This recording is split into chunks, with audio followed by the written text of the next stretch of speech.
Hey everyone, hopefully you're having a good day. My name's Andy. My channel's Finding Value. Today I'm going to go over a bunch of Twitter stuff I was reading on Twitter. Some of it's good information, some of it is just opinions by other people.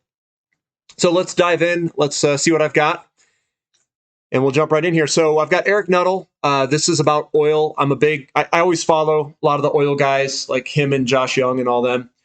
He says oil is nearly flat on the week, yet many energy stocks are down 10% plus. Sell off due to meme stock implosion, margin calls, liquidity needs. I agree with that for sure. And hedge fund degrossing. Nothing to do with oil fundamentals, in my opinion. We've been using the weakness to add to core names. This too shall pass. Completely agree. That's exactly what I would be doing as well. IEA, Russian oil production could fall by 3 million barrels per day in the second half of 22. Even if only directionally accurate, in an already undersupplied market with structural supply challenges and an inevitable travel China post-lockdown demand surge, the impact would be immense. I agree with that as well. Oil is in a it's in a spot where we could see prices really start to accelerate to the upside. I mean, really start to accelerate. And then I've got the inventory here that he posted May 12th. It's March inventory stand at 282 million barrel deficit to the 2015-2019 average, and a 17 million barrel deficit to 2010-2014 levels. SPR release is about to mess with my charts for the next several months. Still working on how to adjust. Oil macro remains bullish. Yep. And I've got how oil prices have reacted to political and economic events here. That's what this chart is here.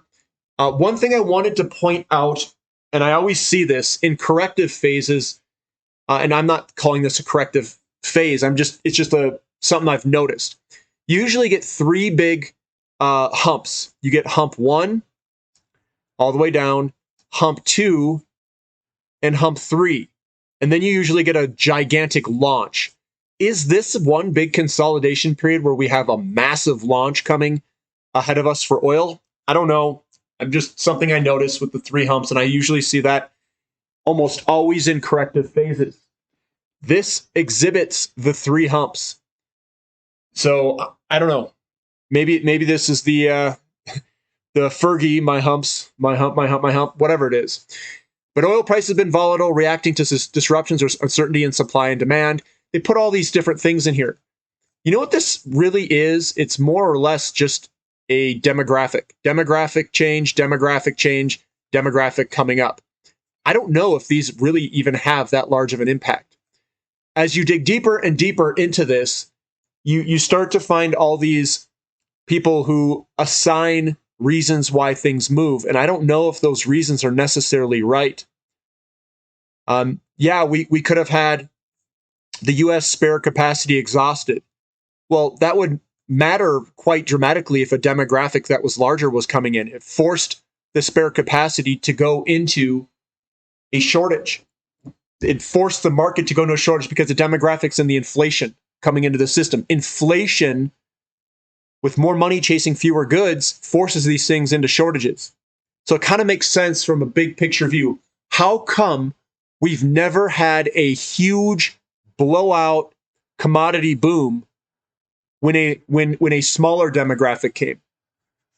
How come that's never happened? Maybe because the demand for commodities goes up with larger demographics coming into home buying years and coming into peak spending with all of their kids. Maybe it's all interconnected and interrelated. Coming on the way up here in the middle, I've got Grady. He's got big declines happen to flush out sentiment, flush out bullishness, and getting everyone over on the bear side feeling like crap. One has to resist going on this roller coaster each and every time. Emotional control, mental balance, and spotting the highs and lows and acting is key. I completely agree with that. Looking at this, and I've got first thing that popped in my head is we have a question and answer session that we'll be doing. And I'm going to be talking about sentiment. I'm going to be talking about emotional control and where we should be buying. Here's something cool. It says, pretty interesting, GDXJ setup is going into the weekend. Perfect symmetrical purple A, B, C move down. He's talking about Elliott wave. Ending with a bullish engulfing candle on a decent volume while being quite oversold. That's the bullish engulfing at the end. That's usually what means that marks the end of a move lower. And closing right at the 61.8% on weekly after made on undercut. So on a move, and I just have Elliott wave Fibonacci levels just to show you what he means by that. This is an ABC correction. This is not a correction. You could say that this is an ABC correction here between wave 1 and wave 2 and 3. But between this wave here, that is your ABC correction. And he's talking about the 0.618 level as your retracement level of this 1. So if this was 1, it came back to 61.8% of this 1. Then you move up 1.618 from that. Historically, that's about right. Then you get a 0.382 drawdown and so forth. And we can use this to identify where we are in this wave. But a lot of the times, it's hard to see on some of the charts this wave pattern. Sometimes it gets all jumbled up. Sometimes money flows can make it look a little bit different. Looking on the right here, it says this chart shows really how undervalued copper is and how overvalued the NASDAQ is. The ratio is back to almost the same levels as the top of the dot-com bubble. It has clear and red positive divergence. And when this chart starts to move, we can kiss general equities goodbye. One thing I want to talk about here, that I see this pattern all the time. You get a double top, it comes on down. So this is your big top, comes on down, you come on up, and you go into the valley of despair. This is your booty bottom sitting down here. You got the lead in always has a little guy on the left. Little guy on the left, the booty bottom. This is a Wyckoff accumulation period. Copper down here in relationship to the NASDAQ. This is the pattern I look for. This is the bottoming that it has. And he is right. This will come back up eventually. It will be massive. It will be epic. It will be life-changing, life-altering, and everything else that I can think of that can describe this move will be massive against real things. So real things against paper assets, the equity assets in the S&P 500, a lot of these companies, it's going to be life-changing, life-altering. This is the pattern I look for everywhere. And I'm seeing the pattern everywhere in all of these commodities. It is absolutely ridiculously awesome if you know what you're looking at. What we need to do is accumulate assets when they are cheap and hold on for dear life. Why? Because this is life-altering, life-changing. That's coming. Going back in the middle here, general equities has probably topped its 4-year cycle and maybe also for the 20-year secular bull market as posted for a while. And he's talking about this, has been posting since December that general equities might be topping here for its 20-year secular bull market. These charts are not looking brilliant. And I went over a overall market update and they do not look good. They look like they're rolling over. If the PPT intends to take them to new highs just to have the globalists dump it all on retail as a final move, they need to get going. And he's saying that the banks are going to try to position themselves. They're going to try to position themselves. They're going to try to create a one last blow off top so they can dump it all on retail. Retail's the one that's going to eat it. They got to dump it. And then they got to rotate over to commodities. That's the next steps in this big bull market that's coming. And I don't know if they're going to do it. I don't know if they can get that to push higher. The commodities bull market should last at least 10 years from the 2020 low, and it is and will be glorious. And when we get yield curve control and the bull markets in general equities and bonds are accepted to be history, global capital flows into the space will be historical. I get it. I get it. And I agree with it. I've got some more stuff over here on the right. Agricultural commodities. Moving on higher here. Looking great. Hasn't broken any of the downtrend yet. But again, even if it broke the downtrend, I don't think it would really matter. We're going higher, guys. We are going higher. Why do I think that? Because we have problems. We have energy problems. We have agricultural problems. We have fertilizer problems. We got problems everywhere in the system. All the money's going to rotate into this stuff because that's where the money needs to be. It needs to get out of the garbage, Bitcoin garbage, crypto space and come over to commodities to help solve commodity problems. There's a good reason why nobody can decide whether crypto assets are securities, commodities, or currencies. They are none of these. They are Ponzi schemes normalized through incessant gaslighting. I love it. Sorry, I had to share this. Great comment. Basically exactly what I think they are. Markets continue to sleep on what the looming dislocations in physical commodities will mean for paper commodity prices. The next 12 to 18 months will likely see all-time highs for nat gas, TTF, Brent oil, etc. Desperate attempts to stifle price discovery will backfire. I love it. And it's true. They're trying to control this. And this move that's coming, I don't think it's going to be controlled. I think they're going to get smoked.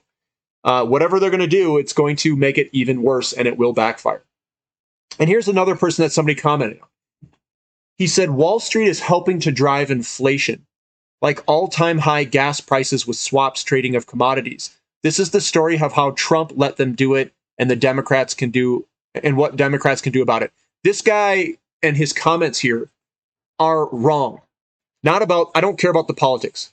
It's Wall Street is not helping drive inflation. It's the demographic. The demographic is driving the inflation. And it would be the Federal Reserve if he really wanted to get, if you want to put blame, it'd be the Federal Reserve, not Wall Street.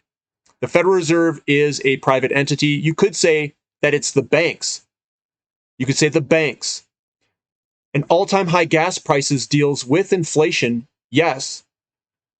But the inflation, in my opinion, has to come from a larger demographic. So I wanted to correct that because a lot of what's going to come up here, guys, is you're going to see a lot of people. They're going to start putting blame everywhere. They're going to say Wall Street's doing this. And then they're going to come around and then they're going to bring oil companies. They're going to literally bring oil companies in. And they're going to start, Congress is going to start asking oil companies why they're not producing more, why X, Y, Z. They know this. They did this back in 2007 and 8. So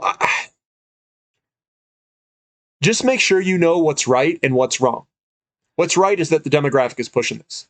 Why? Because as you have more people coming through, they're buying more homes up. That's inflationary. The banks aren't necessarily doing this. They're part of it, but they're not the full reason. The full reason, in my opinion, is the demographics. We have not seen an inflationary period without the demographics. Period. Ever. So tell me how we had these large inflationary periods when the demographic didn't support it. Did they exist? No. Back in the 1940s, we had a large increase in housing starts the entire way all the way to 1980. Yeah, there were some pullbacks and stuff like that, but it was, for the most part, an entirely new level in the 1970s with that larger demographic coming in and the housing starts going to brand new all-time high levels. That, in my opinion, is the driver. To identify what the driver is, to identify what leading indicators are, that is where the money is made. It's not made by putting blame on somebody. It's not made by looking at what the in the rearview mirror is statistics of things. Interest rates chase these things. They don't lead. I don't think that interest rates did anything in any of these markets. I think that they were just interest rates are more of telling you where you are in the cycle. I don't think they can stop this cycle. I don't think they stopped the cycle in the 70s. That was demographic driven. Demographics ran out in 1980. Did high interest rates solve the problem? I don't know. The demographic ran out at the same time. Did the interest rate squeeze that problem? I still don't know that answer. I've been trying to figure that one out. Is the demographic driving this, where the interest rates follow along and are more or less just an indication of where we are within the demographic? Or are interest rates actually impacting the move? I don't know. I don't know. Yes, I think it can slow the move down, but I don't know if it can stop it. That's where I'm at. And I don't have that answer. And I don't think anyone's going to give me that answer because everyone has these preconceived notions that I read on Twitter and everywhere else saying that the interest rate's going to kill everything. But it hasn't in the past. We don't have a single time in history where the interest rates completely destroyed the entire demographic. When the demographic goes up, house prices go up. House prices remain resilient irrespective of interest rates. Now, they can't fall down, but they may slow the move going up. It didn't stop the move. You still need to build homes. You still need to fix the shortage in the system. So I'm going back and forth. I don't have a good answer. I'm going to have to watch the data and see what the data tells us. That's where I am at. Will things slow down with increasing interest rates? Yeah, I think so. How much? That's what I got to find out. And if we have a larger demographic coming in and piling in continually, we have a shortage of homes, that is our driver. The housing starts coming into the system and the loans against the housing starts, that is our driver of inflation. That's what I have to watch. That's what we have to watch. And we'll see how the interest rates impact it, because I think interest rates are going to continue to go higher. And I think that the Federal Reserve we'll see what they do. We'll see if interest rates get too high and they start doing yield curve control. That's the next step. Then you're going to see commodities and all these other things go ballistic when that money rotates over. All right, guys. If you guys like the content, give me a thumbs up. Subscribe to the channel. Subscribe to the website, the Platinum membership. The Platinum membership gets you information on my viewpoints and all this stuff. We can ask about all the research I've done and some of the stuff in history, and I can show you kind of what I'm seeing. I will have training sessions coming up, maybe on Elliott Wave. I am not an Elliott Wave expert, but I can definitely talk about it and get you guys looking at some of the patterns that you can recognize. I don't think you have to be an expert to necessarily use it and be effective with it. So that's what I've got for today. We'll catch you next time. This is Finding Value.